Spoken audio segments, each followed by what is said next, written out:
ওই জনগণের মধ্যে, ওই মজলিসের মধ্যে ছিল আবুল আহাব। আবুল আহাব বলছে, মুহাম্মদ, তোমার রবের কথা বলার জন্য আমাদেরকে ডাক দিয়েছ, পাথর নিয়ে আল্লাহ রসুলকে নিক্ষেপ করেছে। নাউজুবিল্লাহ বলেন। আল্লাহ রসুলকে পাথর নিক্ষেপ করেছে। আল্লাহ পাক রব্বুল আলামিন যদিও বা ওই পাথরটা নবীজির গায়ে স্পর্শ হতে দেন নাই, কিন্তু আল্লাহ পাক ভীষণ রাগান্বিত হয়েছেন ওই সময়। আমার নবীকে পাথর নিয়ে তুমি নিক্ষেপ করো, সঙ্গে সঙ্গে ওই জায়গায় তাব্বাত ইয়াদা আবি লাহাবি ওয়া তাব মা আগনা আনহু মালুহু ওয়া মা কাসাব। হে নবী, আবুল আহাব তোমাকে পাথর নিক্ষেপ করেছে, ধ্বংস হোক আবুল আহাবের দুই হাত, ধ্বংস হোক ওর সব কিছু। আবুল আহাব নবীকে পাথর নিক্ষেপ করেছেন কয় হাত দিয়ে বলেন তো? এক হাত দিয়ে। কয় হাত দিয়ে? এক হাত দিয়ে আবুল আহাব পাথর নবীকে নিক্ষেপ করেছে। আর আল্লাহ পাক অভিশাপ দিচ্ছে দুই হাত ধ্বংস হয়ে যাক। কারণ কি? কারণ হচ্ছে এই, যখন আপনি এক হাত দিয়ে কোথাও ঢিল মারবেন, ঢিল ছুড়বেন, আপনার বাম হাতটা কিন্তু নাড়াচাড়া করে আপনাকে শক্তি দেবে। কথা বলেন ঠিক কিনা? একটু নাড়াচাড়া করবে, এরপর আপনি মারলেন, শক্তিটা দিচ্ছে। আল্লাহ পাক এই হাতকেও ছাড় দেয় নাই, কারণ এই হাত পেছন দিক থেকে শক্তি দিচ্ছে। এই হাতকে আল্লাহ পাক ছাড় দিয়ে কথা বলে নাই। এজন্য আল্লাহ পাক বলেন ইয়াদা, এক আলিফ টান দ্বিবচন করে দিয়েছেন। এক হাত না, ধ্বংস হোক আবুল আহাবের দুই হস্তদ্বয়। আজও বাংলার জমিনে দেখবেন যারা অপরাধ করে, সন্ত্রাসী করে, চাঁদাবাজি করে, ওদের পিছনে শুধু ওরাই যে হাত তা নয়, পেছন দিকে খবর নিয়ে দেখবেন পেছন দিক থেকে দাদারা নাড়াচাড়া দেয়। কথা বলেন ঠিক কিনা? আপনি বুঝে ফেলছেন? যারা বোঝার অলরেডি বুঝে গেছেন। সম্মানিত হাজিরিন, এই আবুল আহাব খুশি হয়ে তার দাসীকে মুক্ত করে দিয়েছেন, কিন্তু আবুল আহাব জান্নাতে গেল না জাহান্নামে? কোনো সন্দেহ আছে? তার বিরুদ্ধে কোরআনের আয়াত নাজিল করেছেন কে? অতি শীঘ্রই আমি আবুল আহাবকে জাহান্নামে নিক্ষেপ করব। সাইয়াসলা নারং জাতা লাহাব, নিক্ষেপ করেছি আমি, অলরেডি করব।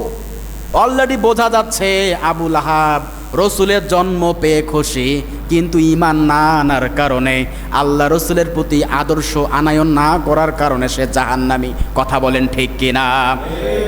অপরদিকে দেখেন আবু তালিব, তারা আপন চাচা। আবুল আহাবও আপন চাচা, এদিকে আবু তালিব, সেও আপন চাচা রসুলুল্লাহর, একদম আপন চাচা। আবু তালিব রসুলকে কখনো কষ্ট দেয় নাই। আব্দুল মুত্তালিব তার পুত্র আবু তালিবের কাছে মুহাম্মদকে রেখে গিয়েছেন। হে আবু তালিব, আমি জানি তুমি মুহাম্মদকে দেখভাল করে রাখতে পারবা। আবু তালিব যতদিন দুনিয়ার জমিনে বেঁচে ছিলেন, আল্লাহ রসুলকে কেউ কষ্ট দিতে পারে নাই। সব সময়ের জন্য ঝেঁপে পড়তেন আবু তালিব, সব সময়ের জন্য নিজের জীবনকে বিপন্ন করে হলেও আবু তালিব তার ভাতিজা মুহাম্মদকে সব সময়ের জন্য প্রোটেকশন দিতেন।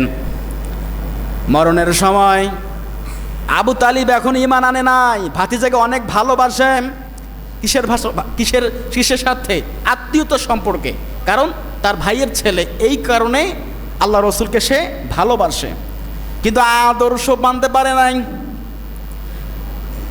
আবু তালিব ইন্তেকালের সময় আল্লাহর নবী আবু তালিবকে কোলের মধ্যে নিয়েছেন, উরুর মধ্যে নিয়েছেন, নিয়ে বলছে, চাচা, আমি জানি আপনি আমাকে অনেক অনেক ভালোবাসেন, অনেক মহব্বত করেন।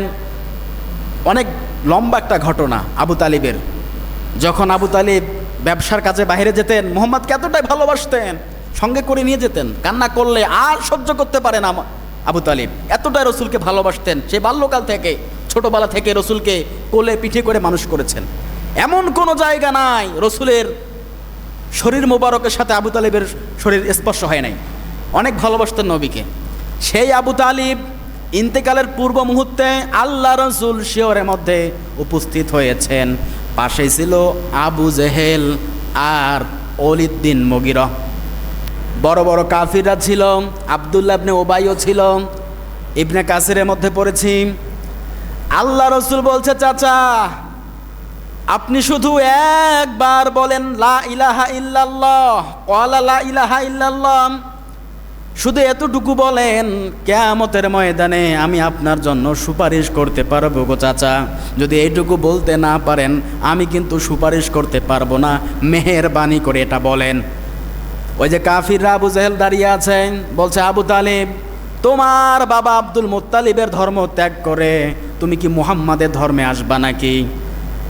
আবু তালিব বলছে ভাতিজাম তোমাকে অনেক ভালোবাসি, কিন্তু কালিমা পাঠ করতে পারলাম না। বলি নাউজুবিল্লাহ। আবু তালিব ইন্তেকাল করলেন। আল্লাহ রসুল আপন চাচা তো, মায়া লাগবে কি লাগবে না বলেন? ওনার বাড়িতে তিনি ছোটবেলা থেকে মানুষ হয়েছেন। আবু তালিব রসুলকে খাইয়েছেন, পড়িয়েছেন, থাকার আশ্রয় দিয়েছেন। অনেক নিজের সন্তানের থেকেও মুহাম্মদ রসুলুল্লাহকে ভালোবাসতেন। কথা বলেন ঠিক কিনা? আবু তালিব ইন্তেকাল করেছেন। ওই আবু তালিব রসুলের জন্ম পেয়ে খুশি, কিন্তু আদর্শ মানতে নারাজ। আল্লাহ রসুল মন খারাপ করলেন, কান্না করলেন। মন খারাপ করে আল্লাহ রসুল দোয়া শুরু করবেন, হে আল্লাহ রব্বুল আলামিন আমার চাচা আবু তালিবকে আপনি মাফ করে দেন।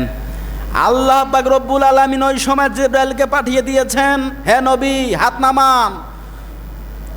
কোন নবীদের জন্য এটা শোভনীয় নয়, মুশরিকদের জন্য দোয়া চাওয়া এটা যাবে না। আল্লাহ পাক ওই সময় আয়াত নাজিল করে জানিয়ে দিচ্ছেন, ইন্নাকা লাতাহদি মান আহাবাবতা ওয়ালাকিন্নাল্লাহা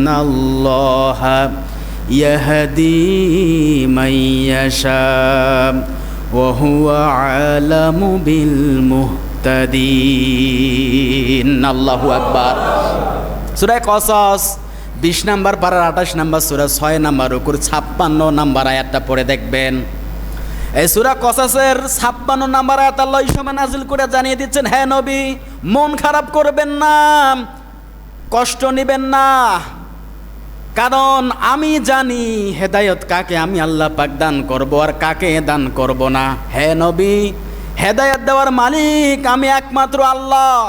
হেদায়েত আমি আপনার হাতে ছেড়ে দেই নাই। যদি আপনার হাতে হেদায়েতের দায়িত্ব ছেড়ে দিতাম, নিজের চাচাকে বুঝিয়ে বুঝিয়ে কিন্তু হেদায়েত দান করতে পারতেন। কথা বলেন ঠিক কিনা? কিন্তু আল্লাহ পাক হেদায়েতের দায়িত্ব নিজের হাতে রেখেছেন, রসুলকেও দেয় নাই, কোন নবীকে দিয়েছেন? আল্লাহ পাক বলছেন, হে নবী আমি জানি ও লোকটা আপনার আপন চাচা, ও লোকটা আপনাকে অনেক ভালোবাসতো, কিন্তু ঈমান আনে নাই। আমি রবকে স্বীকৃতি দেয় নাই, আপনাকে নবী হিসেবে স্বীকৃতি দেয় নাই। আমি ওনাকে ক্ষমা করব না। আর আপনার জন্য শোভনীয় নয় কোনো মুশরিকের জন্য প্রার্থনা করা। হাত নামান। রক্তের উপর একটা রক্তের টান আছে না নাই? অনেক টান আছে, ভালোবাসা আছে।